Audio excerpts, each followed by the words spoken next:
Now, we just saw with the Friedel-Crafts alkylation that we had to watch for cation rearrangement. So I had up there a moment ago that one product that we didn't make. I had a big X through that one. We didn't make that one because it rearranged when we tried to make it. What if I really wanted to make it though? What if I needed that compound for some specific purpose? How can I make it? How can I avoid the cation rearrangement? And that's what we're going to be looking at next. One of the ways that we can avoid that rearrangement. We're going to look next at a Friedel-Crafts acylation.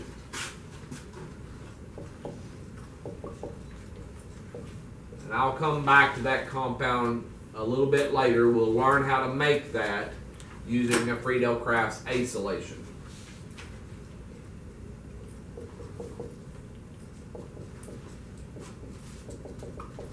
So this is acylation instead of alkylation. We're going to be putting an acyl group on. An acyl group is a carbonyl with an alkyl coming off of one side. This is an acyl group. We've talked about that before. It's got an abbreviation of AC. Sometimes we'll abbreviate it AC. That's an acyl group. So we're going to be looking at putting an acyl group onto an aromatic ring. To do that, we're going to take our aromatic ring and react with, I'm going to stay generic here, and then I'll do some specific examples. We're going to react with an acyl chloride. We're still going to need the Lewis acid catalyst.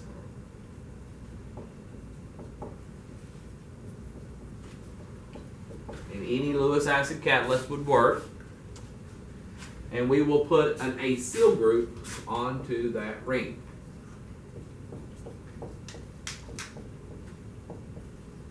As a byproduct, we get HCl here as a byproduct. But we have put an acyl group onto the ring. Now let's look at the mechanism. The mechanism is the same as what we've been doing.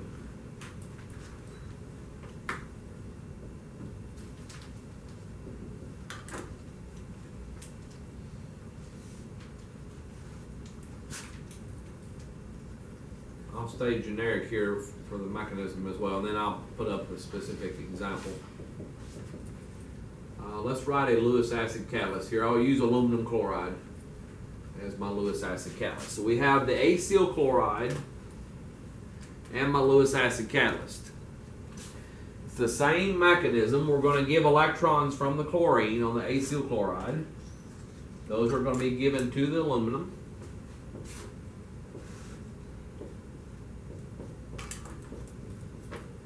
That will put a plus charge now on that chlorine.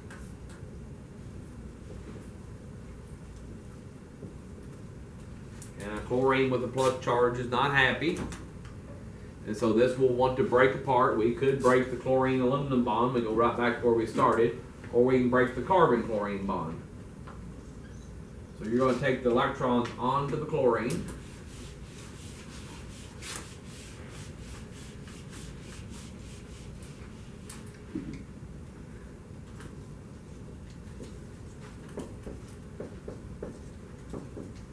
That gives us an acyl cation. And we also have the anion down here, the aluminum anion that we will need later to get the proton. But we've made an acyl cation. That acyl cation is our electrophile.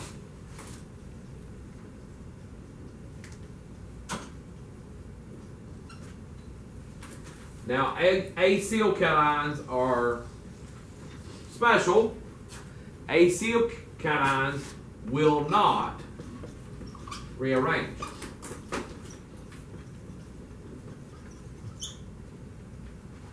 Why will an acyl cation not rearrange? Resonance. It's stable because of resonance. We've got, let me just show you here. I'll redraw it and show you the resonance. We can draw resonance with the lone pairs on the option. You can bring those electrons in and you can draw resonance.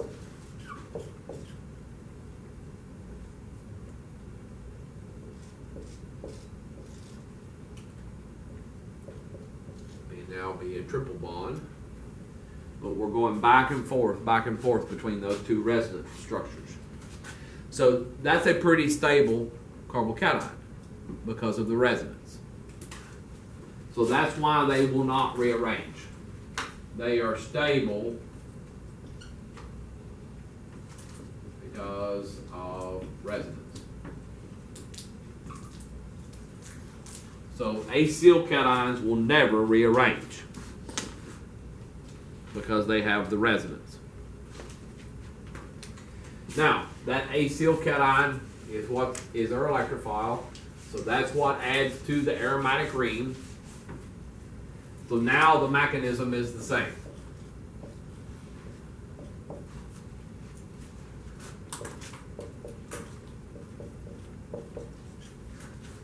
Same mechanism from here on out is what we've been doing. We'll take the electrons out of the double bond of the aromatic ring and add it to the electrophile. So one carbon gets the electrophile, one gets the plus charge. I need to get the hydrogen off of the carbon where I just put the electrophile. I also need my catalyst back.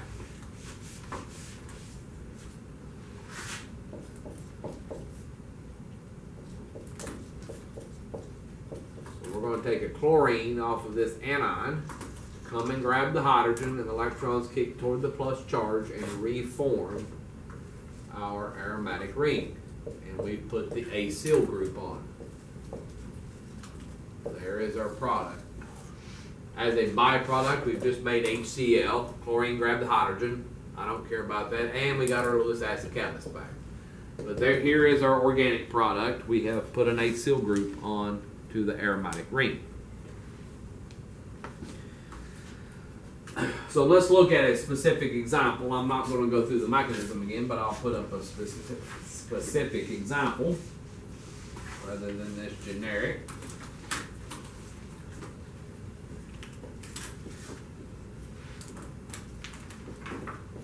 Taking benzene and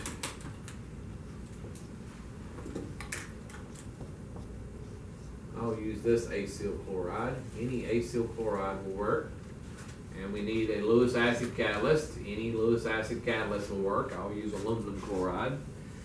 And so again, that's going to pull the chlorine off, give you the acyl cation. The acyl cation is what adds to the aromatic ring.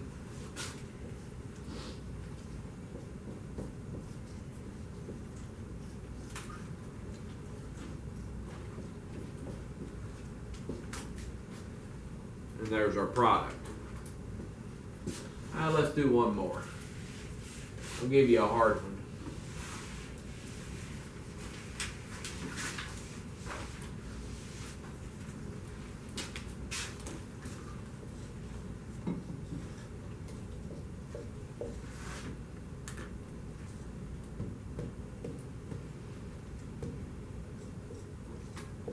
Let's take this acyl chloride. And all I got to do on this one is put in a Lewis acid catalyst. The Lewis acid is going to pull the chlorine off, give us the carbocation. That's my electrophile. And it actually has an aromatic ring back here on the other side. So it reacts with itself.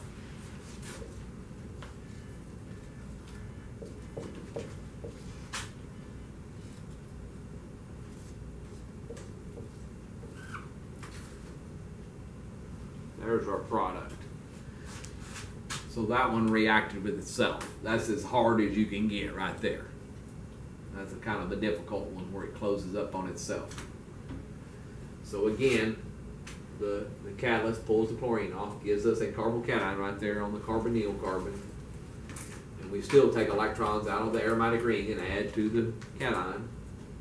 So you can count your carbons, 1, 2, 3, 4, 5. There's going to be a 5 carbon ring there. There's my 5 carbon ring. So that one is hard as they can get right there. Questions? Let's look at another one. Now, you can also use, instead of acyl chlorides, we can also use anhydrides.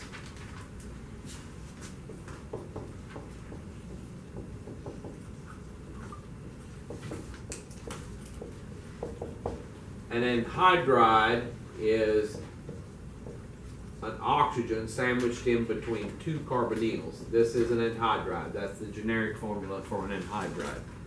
So anhydrides will also work for these Friedel-Crafts acylations. So let's look at an example of that.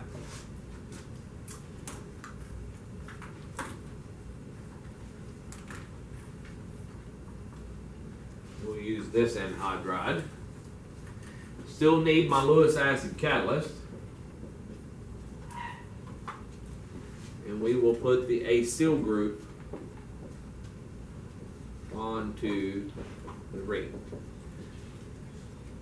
Now with this one as a byproduct, we get a carboxylic acid as a byproduct.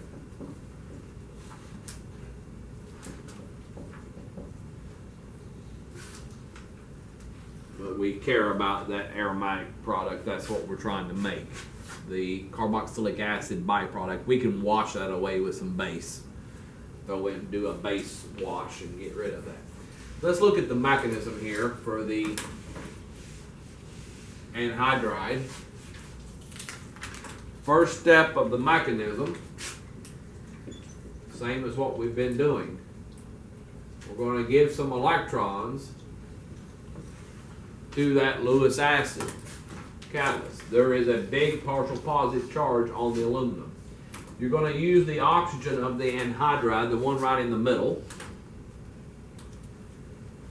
And we're going to give a pair to the aluminum.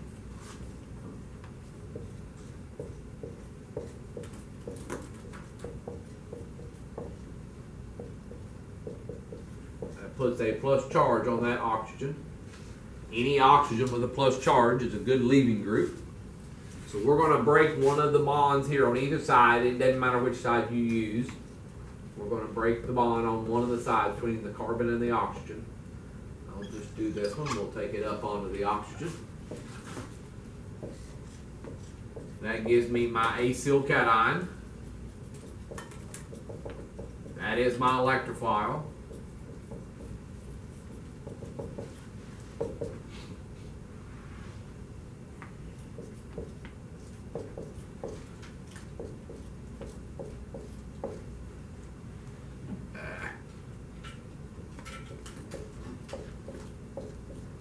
This piece that we will need later to get the hydrogen off.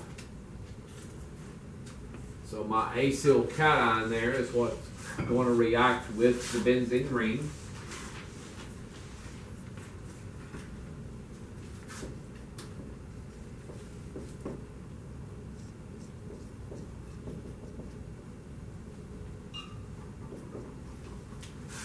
We'll take a pair of electrons out of the double bond.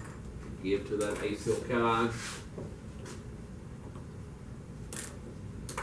Now I need to pull the hydrogen off of the carbon where I just put the electrophile. Also need my Lewis acid back.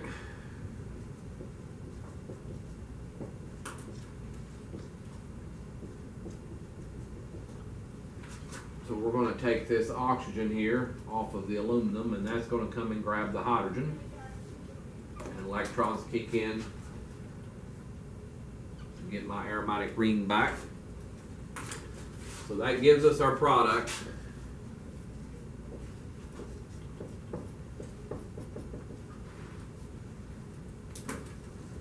And we also get the carboxylic acid as a byproduct. That oxygen grabbed the hydrogen and made carboxylic acid. You get that as a byproduct. And you get your Lewis acid back as well. Okay, so we can also do anhydrides. We can use acyl chlorides or anhydrides to do the Friedel-Crafts acylation. Questions?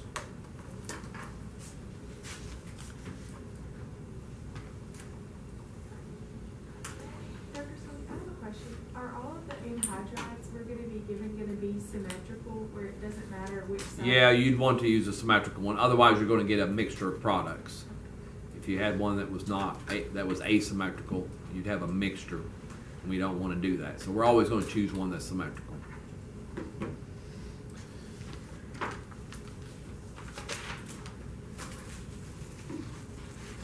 Now, I mentioned, let's go back to that one compound a moment ago. So let's see how we're going to make. We know now how to avoid cation rearrangement. But how do I make this product that I had up there earlier? How do we make this using a Friedel-Crafts acylation? Because acylation is the only one we got that will avoid the rearrangement here. So we're going to first put on an acyl group. And we know how to do that. So we're going to do the Friedel-Crafts acylation. I need 3 carbons because this has got 3 carbons in the chain. So I'm going to use 3 carbons here, an acyl chloride that's got 3 carbons total. We need the Lewis acid catalyst. And that will put the acyl group on.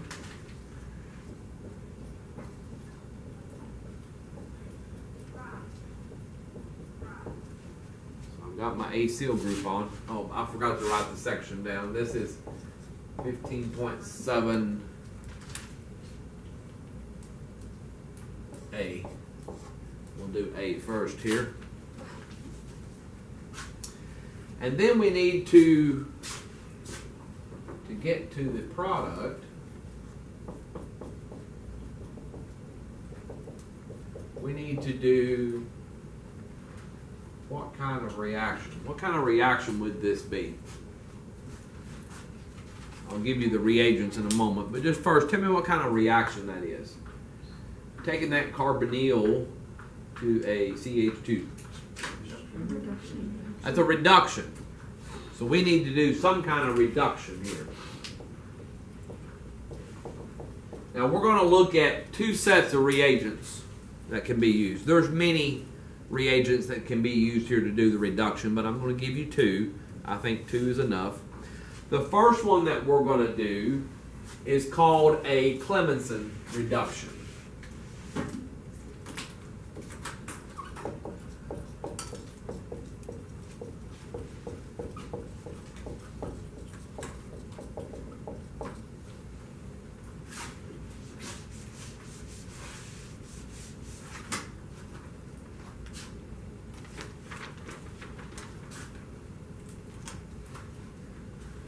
This Clemenson reduction only works for aldehydes and ketones.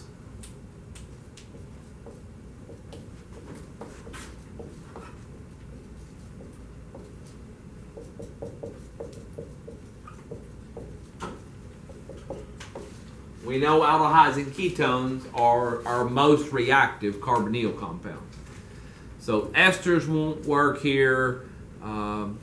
Carboxylic acids won't work. Amides won't work. So nothing else works. Aldehydes and ketones only. Those are our 2 most reactive carbonyl compounds. So the Clemenson reduction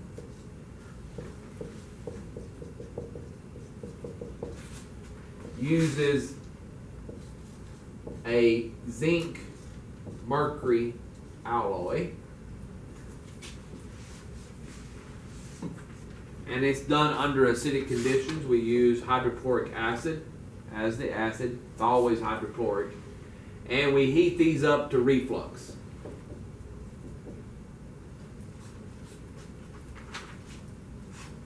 And that will reduce that carbonyl to a CH2 group.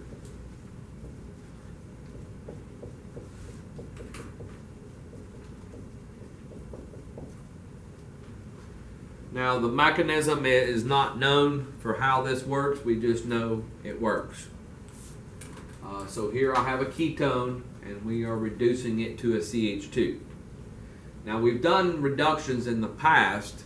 We've done hydrogenation, we've done lithium aluminum hydride, sodium borohydride. So any of those others that we've talked about, sodium borohydride or lithium aluminum hydride or the hydrogenation,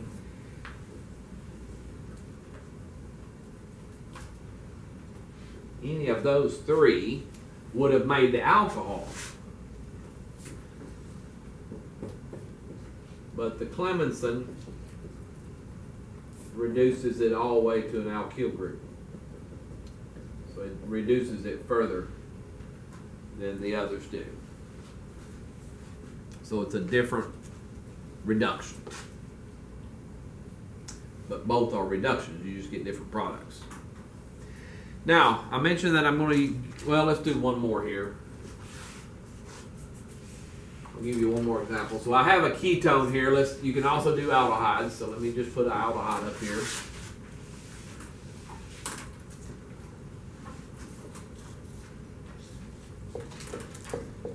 Aldehyde will also work.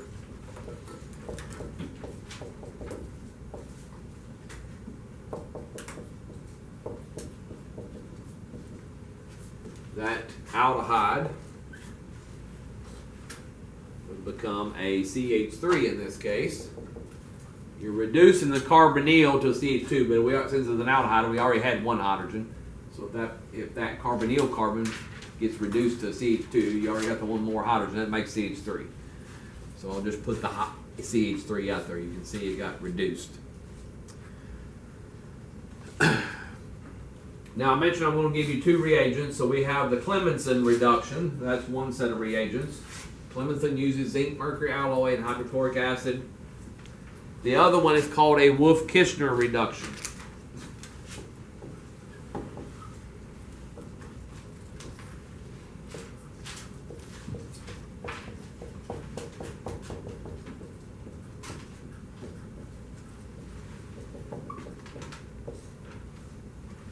It also only works for aldehydes and ketones.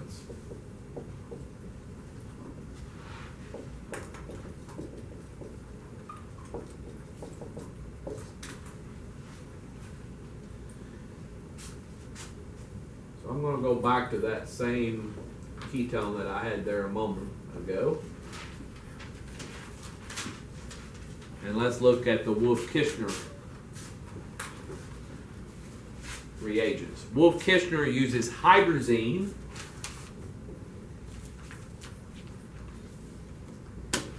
this is hydrazine,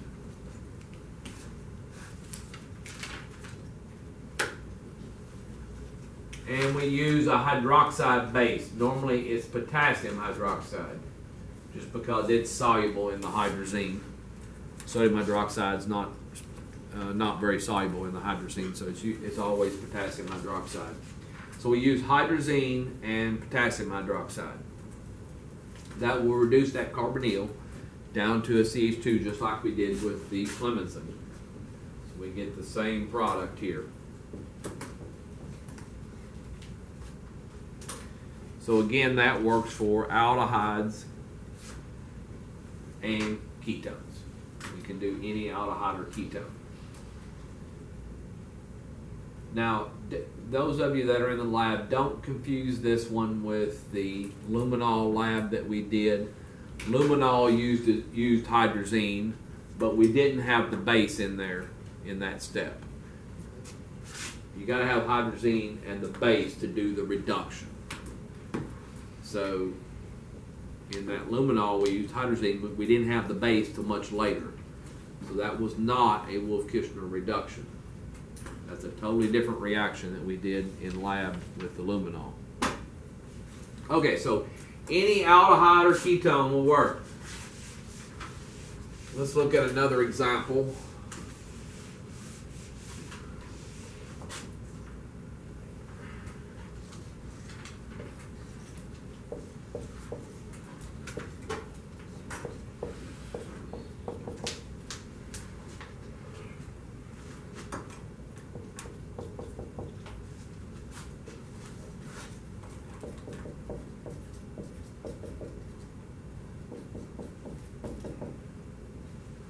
Okay, if you look at this one, examine what we have. We've got a ketone here, and we have an ester.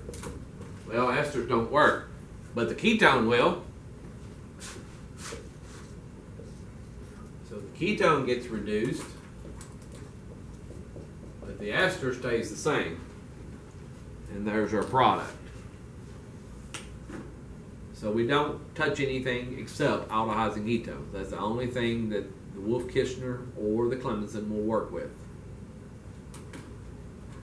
So that carbonyl gets reduced down to a CH2 group.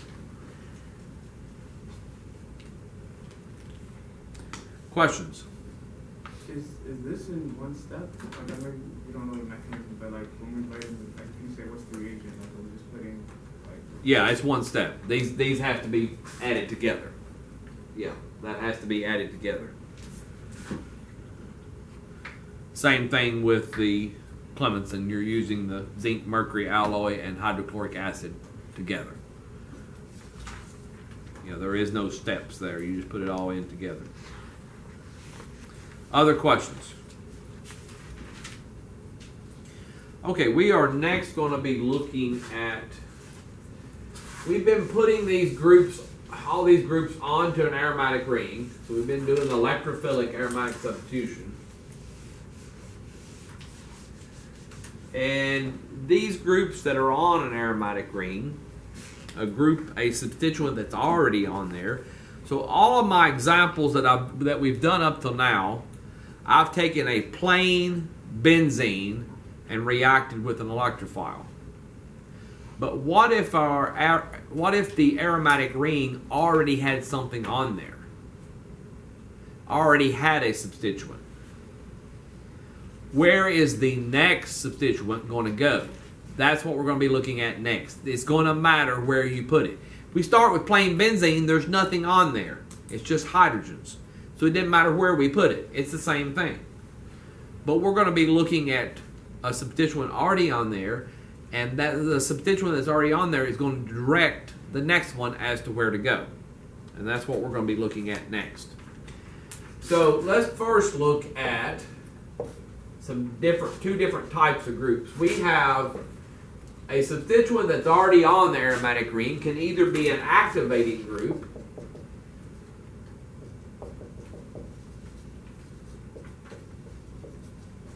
or a deactivating group.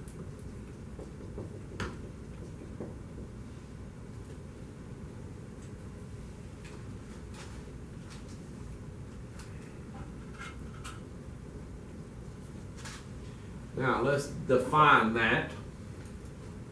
An activating group is a substituent that makes the aromatic ring more reactive than a plain benzene.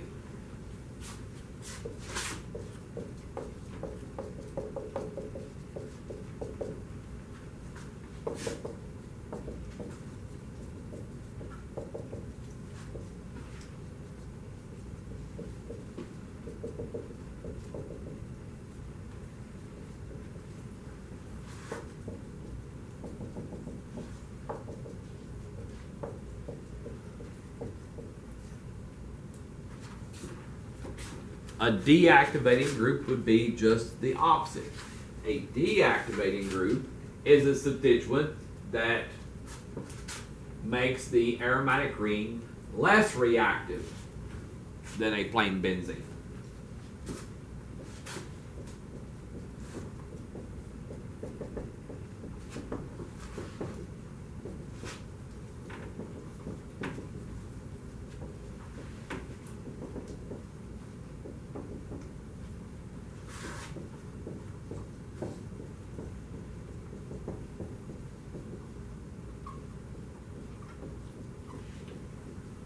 Okay, so we have two different types of groups. We have activating groups and deactivating groups. Now, I'm going to go through some of these, some different groups, some activating and some deactivating. Some of them are going to be they're gonna have some different levels of activation or deactivation. We'll have some of them that are strongly activating or weakly activating, those type of things, and that's what we're going to be looking at here. Let's first look at, we'll start with the activating groups. Let's look at strongly activating groups.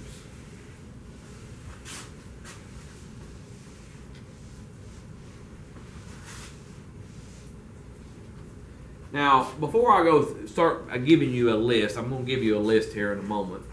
But we said an activating group is a substituent that makes the aromatic ring more reactive than a plain benzene. I'm going to give you one right now, and I'm going to give you a bigger list here in a moment. One strongly activating group is an OH group.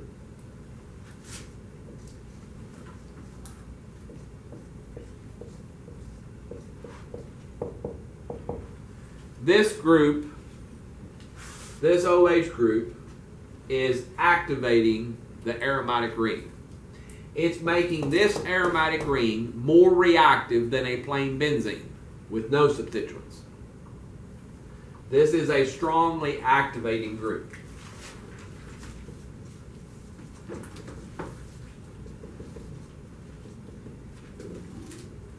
Now, why is it strongly activating? Well, what's the answer to everything in organic?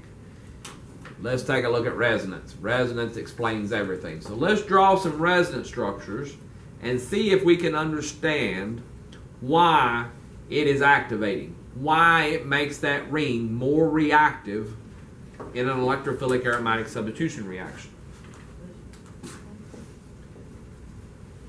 So some resonance structures, and we're going to take a lone pair into the ring. Here is a resonance structure that we can draw.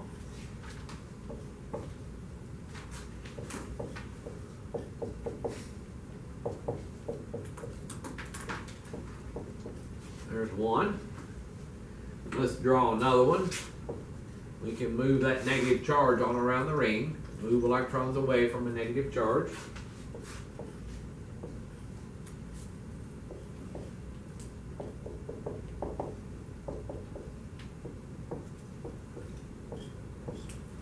There's another one. And we got one more. Might as well finish it out.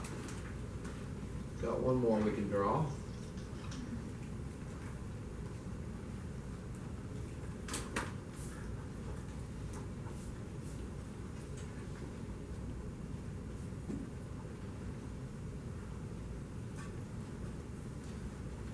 Now we know the real structure is a hybrid of all the resonance structures. So let's look at our hybrid.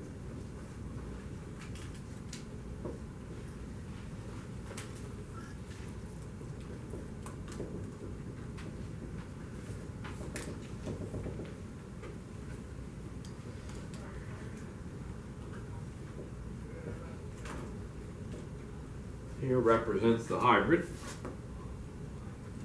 Now thinking about this, we said it's an activating group because it makes the electrophilic aromatic substitution reaction go faster. Think about it reacting with an electrophile. I'm going to use a generic electrophile here. I'll just put E for my electrophile. Can you see why that ring is more reactive? Why it's activated for an electrophilic aromatic substitution? There is partial negative all over that ring. Those partial negatives are going to be attracted to the electrophile. So that's why this ring is activated. It's more reactive than a plain benzene. More reactive than if I don't have the OH on there. That ring is activated. Let's look at a deactivated ring. We said some substituents deactivate the ring.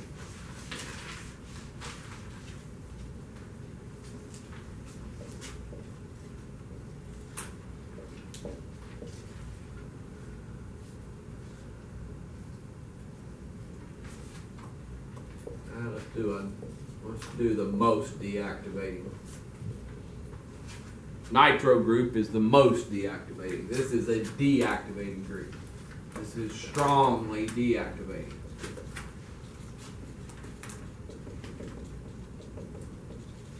So again, deactivating means that that aromatic ring is less reactive than a plain benzene.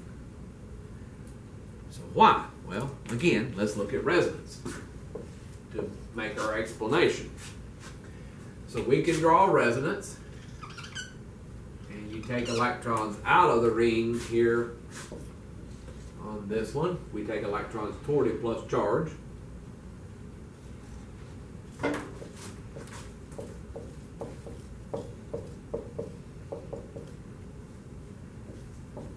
Here is one resonance structure you can draw. We can draw more, so let's go ahead and draw the others.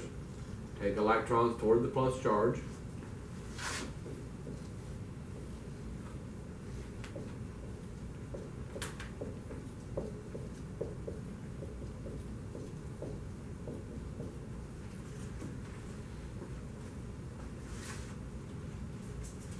We can draw, I've got one more. Let's go ahead and just finish it.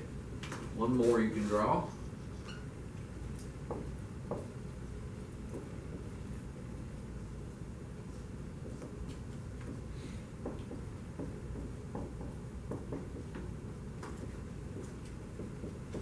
We know the real structure is a hybrid of all of our resonance. So let's draw a hybrid.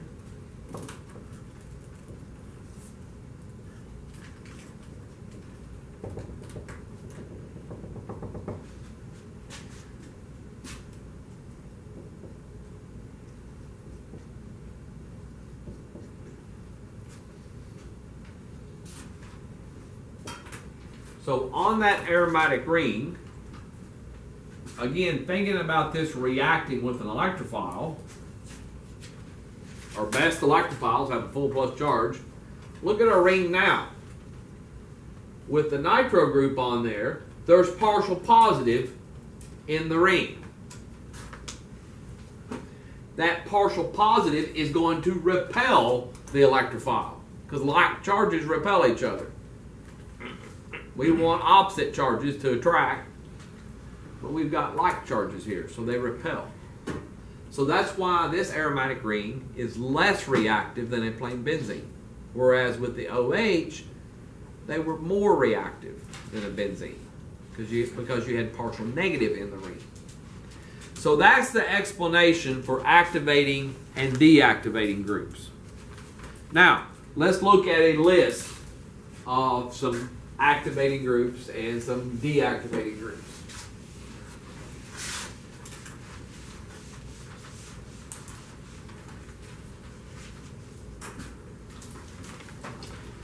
Let's first look at some strongly activating.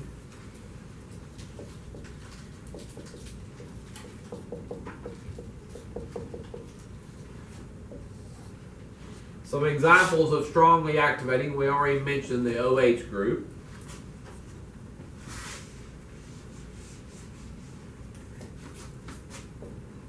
You could have an oxygen with a negative charge. That would be strongly activating. Amines. It could be a primary amine or a secondary amine or a, kind of ran out of room there, a tertiary amine as well. All of those are strongly activating groups. They are making that aromatic ring, if they're on the aromatic ring, they make that ring much, much more reactive than a plain benzene. Some that are moderately activating. So these activate, but not as well as the ones that I've got here at the top. These would be things like an ether group.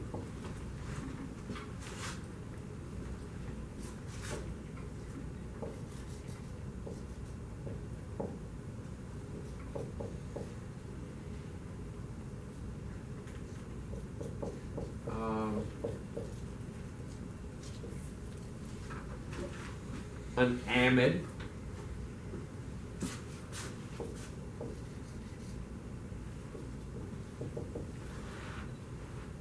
Doesn't matter on the classification. I happen to draw a secondary amide, but it could be tertiary as well.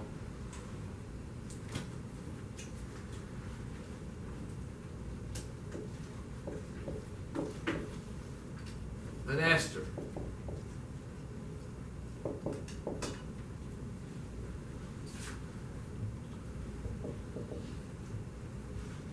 The ester there as well. So those are some moderately activated. Now where I've got, the dark line, that's where we're connected to the aromatic ring now.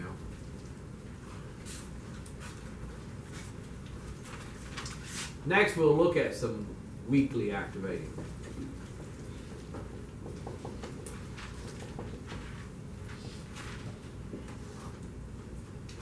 So weakly activating, this is things like alkyl groups. They are weakly activating. And another phenyl group on there. So one phenyl will weakly activate the other phenyl. Or other aromatic ring. So one of them will activate the other. If you have another phenyl on there. And next we'll put up weakly deactivating.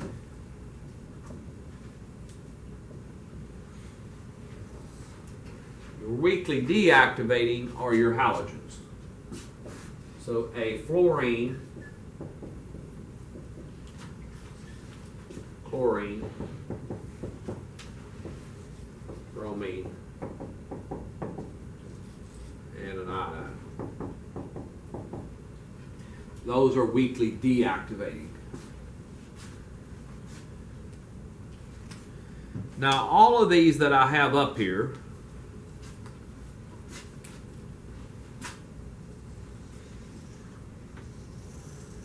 these are all orthopara directors. If these groups are on the ring, they're going to tell the next group that you're trying to put on to go in the ortho or para position.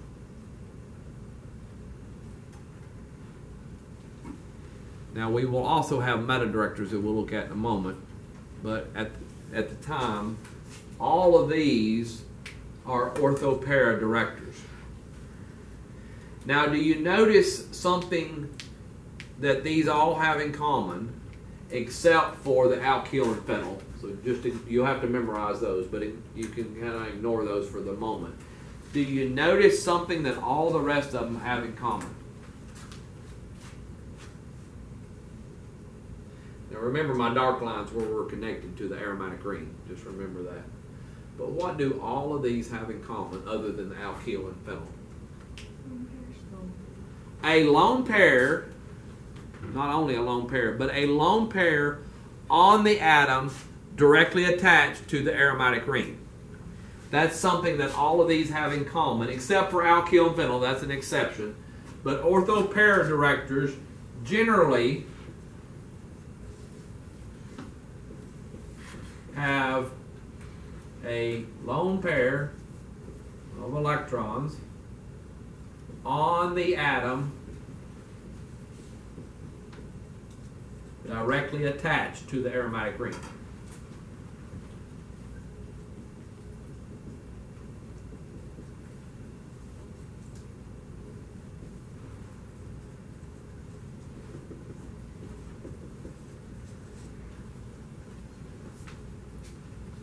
And that lone pair is involved in the resonance that we went through. So that lone pair can resonate into the ring and put the partial negative into the ring.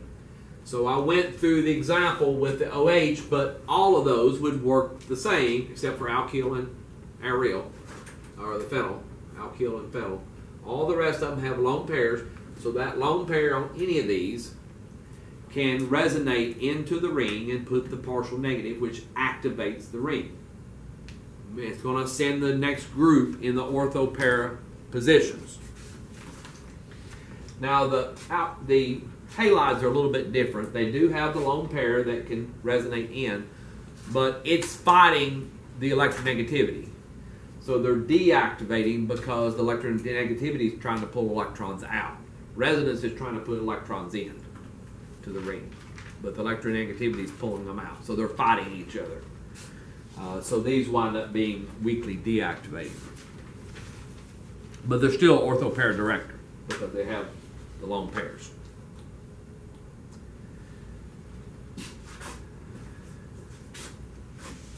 So let me just go back real quick. I had that hybrid up there a moment ago for the activating group.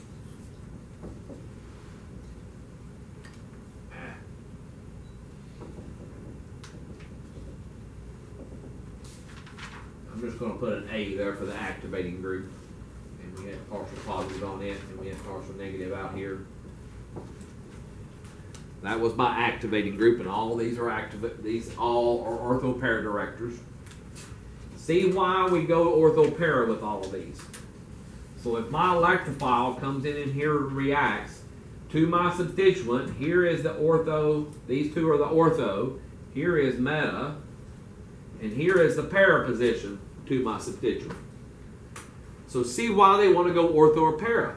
There's partial negatives on those carbons. My electrophile is attracted to the orthos and the para positions. That's why all of these are ortho-para directors. Now, let's take a look at some other substituents.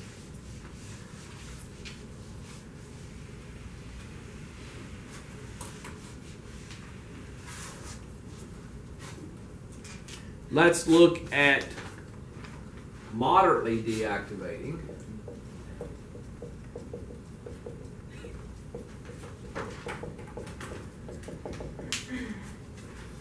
Some moderately deactivating groups include things like a nitrile,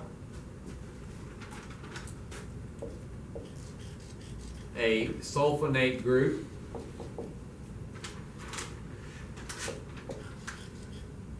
a carboxylic acid group,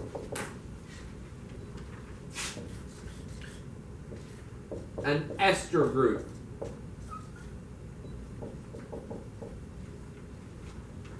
wait a minute, Dr. Selby, you're messing me up.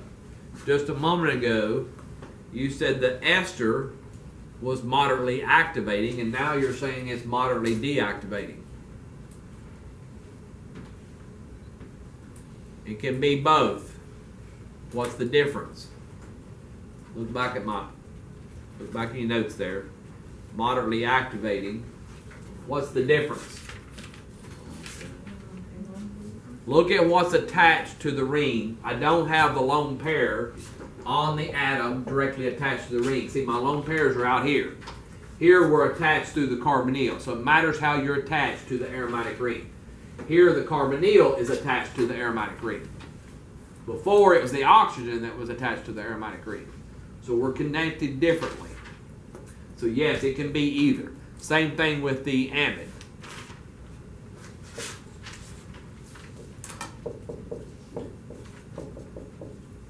It can be deactivating if you're connected to the carbonyl. Some others here, aldehyde, ketone. Okay, so all of those are moderately deactivating. Lastly, we have strongly deactivating.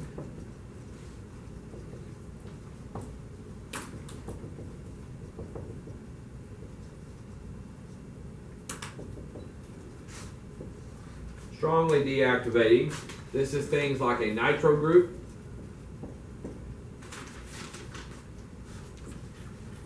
an ammonium cation,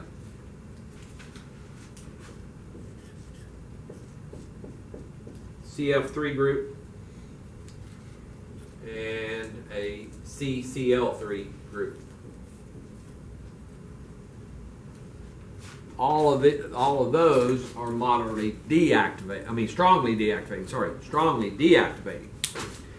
Now, the groups that I have up here, both of these, the moderately deactivating and the strongly deactivating, these are meta directors. They will tell the next substituent to go in the meta position. Do you notice anything that these have in common? So all of our ortho pair directors, at least the majority of them did, had a lone pair on the atom directly attached to the benzene ring. What do these have in common?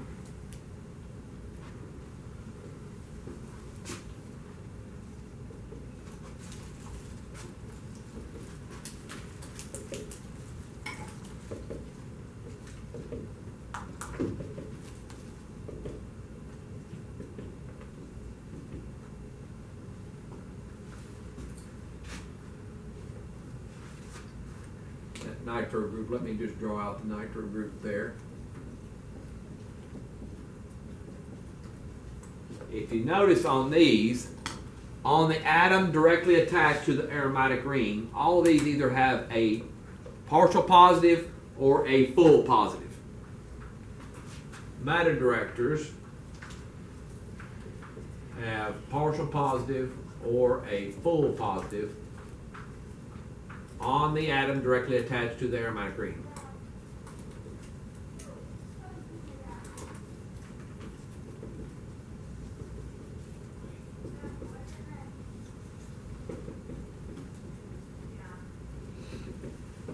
Okay, I am out of time. So we will stop there for today. I'll pick up there tomorrow and we'll actually look at some examples of using these. Now this order that I went through is going to be very important. You can already go ahead and, you know, I know some of you got lab tomorrow, you got to study for that, but the rest of you go ahead and be studying on this. You need to learn this order. I went through these in a specific order, and that order is going to be important.